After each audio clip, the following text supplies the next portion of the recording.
আজকে চটপটি তৈরি করলাম, কিভাবে তৈরি করলাম সম্পূর্ণ দিতে পারিনি, তবে যারা আমার সাথে ফেসবুকে যুক্ত ছিল তারা দেখছে আমি কিভাবে চটপটিটা বানাইছি। আর যদি চটপটির রেসিপি দেখতে হয় তাহলে আমার ফেসবুকে চলে যাবেন, ওইখানে গেলে দেখতে পারবেন। তো আসসালামু আলাইকুম, সবাই কেমন আছেন? আমি আলহামদুলিল্লাহ অনেক ভালো আছি।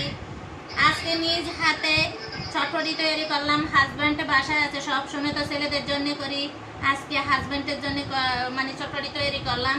তো ভাবলাম যে আপনাদেরকে সাথে নিয়ে একটু শেয়ার করি, দেখেন কেমন হয়েছে কমেন্টে জানান, কমেন্ট করে জানাবেন।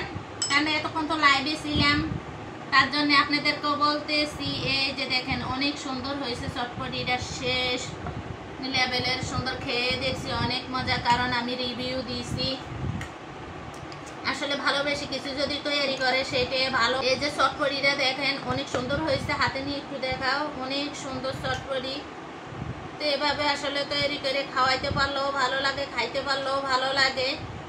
আর আমি সবসময় তো আপনারা দেখেন যে ছেলেদেরকে ভালোবেসে অনেক কিছু খাওয়াই বানাইয়া। তো আপনাদেরও দাওয়াত রইল, যারা আমার আশেপাশে আছেন কমেন্ট করে চলে আসবেন, সবাইকে আমি চটপটি খাওয়াবো বানাইয়া। তো আপনারা যদি বানাইতে পারেন, আপনাদের হাতের মতো যদি নাও হোক, মনে করি যে চটপটি তো বানাইয়া খাওয়াইছি, তো আসবেন আমার বাসায়, চটপটির দাওয়াত রইল। ছেলেদের জন্য, হাজবেন্ডের জন্য খাবার মানে নিতে এসি বাটির মধ্যে। আমি কিন্তু রিভিউ একবার দিয়েছি, এই জন্য বলতেছি অনেক মজা হয়েছে, ভালো লাগছে। তো আসলে সবাইরে খাওয়াইতে পারলে আমার থেকে ভালো লাগে, আমি খাওয়াইও সবাইরে যারা আমার বাসায় আসে। কিছুদিন আগে তো আমার আম্মা, আমার বোনেরা ছিল, সবাইকে চটপটি বানাইয়া খাওয়াইছি, খুবই প্রশংসা করছে। আসলে কষ্ট করে কিছু করলে যদি কেউ প্রশংসা করে, বলে যে ভালো হয়েছে, তাহলে খুবই ভালো লাগে। তো কেমন হয়েছে আপনাদেরকে দেখানোর জন্য হাতে নিয়েছি, বলেন তো। তো ভিডিওটি দেখতে থাকেন, যদি ভালো লাগে তাহলে লাইক কমেন্ট শেয়ার করবেন, নতুন হলে সাবস্ক্রাইব করে দিবেন, আর কি কি আছে সব দেখবেন। অসাধারণ সুন্দর হয়েছে। তো বোনেরা আছে, আগে তো দেখলেন আগের দিনের ভিডিও, তো এখন রান্না বাড়া করবো, কি কি আপনাদের সাথে কিছুটা তো শেয়ার করবো, খাবার দাবার যেটুকুতে পারি। বোনেরা আছে বলে, কারণ ওরা থাকলে খুবই ভালো লাগে। গ্রাম থেকে সবাই আসছে দেখার জন্য। অসুস্থ হয়েছি, যারা আমার আগের ভিডিওগুলো দেখছেন তারা জানেন অনেক অসুস্থ হয়েছিলাম। আসলে বিপদের দিনে কেউ থাকলেও ভালো লাগে, আর অসুস্থ থাকলেও ভালো লাগে। আসলে এটা আপনাদের মতো হয় কি না একটু কমেন্ট করে জানাবেন।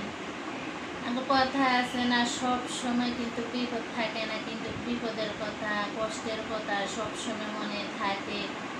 তো আসলে না হলে আসলে আমরা বুঝতে পারতাম না, কষ্ট না পাইলে কষ্টের কথা কখনো মনে করতে পারতাম না। তো রান্না কি কি করি দেখবেন, দেখলে খুবই ভালো লাগবে। আর সামনে আরো সুন্দর সুন্দর ভিডিও আসতে আছে, আমার সাথে থাকবেন, থাকলে ভিডিওগুলো দেখলে অনেক আনন্দ পাইবেন। আর ছোট বোন সহকারে অনেক মজা করতেছে। মিনাছেরা বই অনেক বড় একটা মিষ্টি কুমড়া আনছে, জালি আনছে, আপনাদের সাথে কিছুটা শেয়ার করি। বোন তো হাসতে হাসতে শেষ। আমি বললাম এত বড় মিষ্টি কুমড়া নিয়ে আসছে কেন, দেখাই।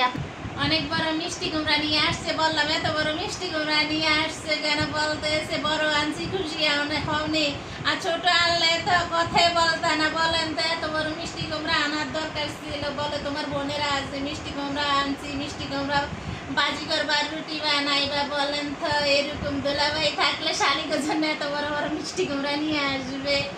ভালোই লাগলো, কারণ কথা শুনে কষ্টের সময় যদি এরকম হাসির কথা বলে কার না ভালো লাগে। তো এই বড় মিষ্টি কুমড়াটা ভাজি করবো আর বোন করে খাওয়ামো। আর কি কি রান্না করছি দেখবেন, ভালো লাগবে। ভালো লাগলে আমার পাশে থাকবেন।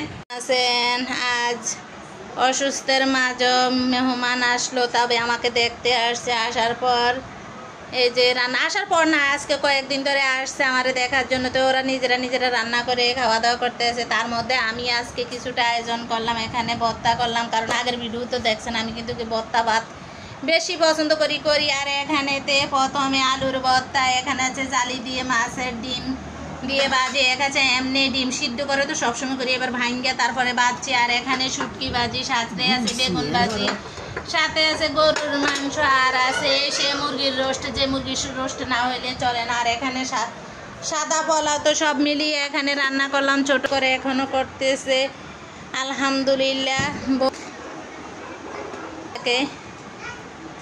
যাই হোক, সবাই সবার জন্য দোয়া করবেন, তাহলে ভালো থাকা যাইব।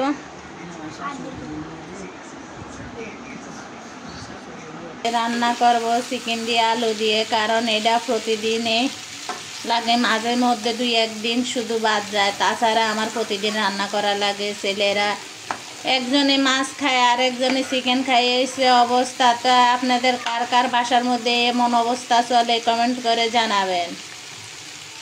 যে এখানে আজকে পটল, স্পেশাল পটল ভাজি করব। তো কি সুন্দর করে কেটে নিয়েছি দেখেন। পটল ভাজিটা যদি এভাবে করে আসলে খুবই ভালো হয়, দেখতেও সুন্দর লাগে। অনেক সময় চেষ্টা করি যে একটু ভালো করে রান্না করে ছেলেরা খেয়ে যাতে খুশি হয়। তো পটল, কচুর ফুল এখানে মানে সিদ্ধ বসাইয়ে দিচ্ছি। কচুর ফুলগুলা কারা কারা এই কচুর ফুল খান কমেন্টে জানাবেন। আমার থেকে তো ভালো লাগে রান্না করে কেউ খাওয়াইলে, আমি রান্না করে খাইলে আমার ভালো লাগে না, কষ্ট মনে হয়। তাই কি করব, মানে হাজব্যান্ডের পছন্দের খাবার রান্না করতে হলে কষ্ট করতে হবে।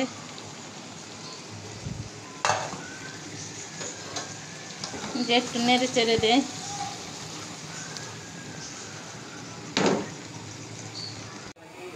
তো এখন চিকেন রান্না একদম কমপ্লিট। কারণ আমার মতন এরকম জল জল আলু দিয়ে চিকেন কারা রান্না করেন কমেন্ট করে জানাবেন। কারণ আজকে ডাল রান্না করিনি, এই জন্য একটু জল রাখছি।